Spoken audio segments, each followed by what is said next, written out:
La nostalgie est loin d'être un projet politique parce que on ne peut pas bâtir un empire en nous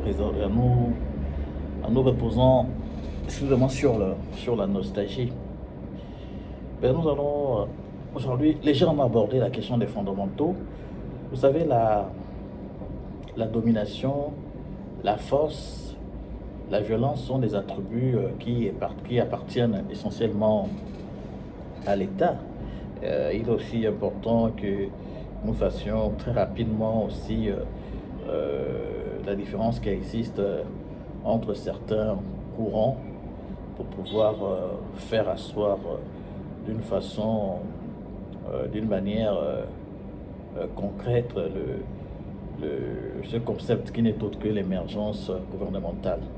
Vous savez, il y a une différence qui existe entre le libéralisme économique ou encore le libéralisme socialiste, parce que les socialistes, pour faire simple, c'est tout simplement le fait de garantir les libertés. Par contre, le libéralisme économique, mais c'est un courant qui fustige l'intervention de l'État au niveau du marché, parce qu'ils estiment que le marché s'autorégule. Donc l'État n'a pas à intervenir et Adam Smith le soutient avec le principe de la main invisible. Pour revenir sur le socialisme reproche à l'État le fait qu'il y ait une trop grande liberté, c'est-à-dire quand la liberté elle est très grande, lorsqu'elle n'est pas encadrée, il y a malheureusement, on peut connaître des conséquences énormes telles que l'extrême pauvreté.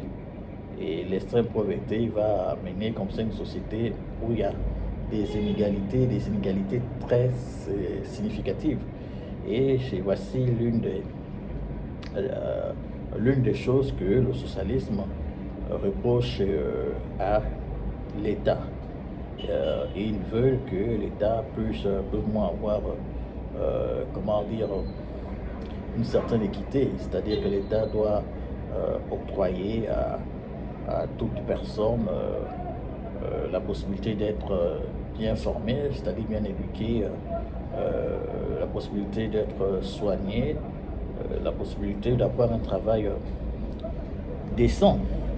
Et c'est l'application de toutes ces choses, c'est là où il y a eu l'émergence du service public.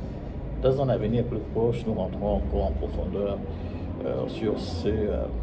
sur quoi doit essentiellement se reposer l'émergence gouvernementale. À très bientôt sur ma page.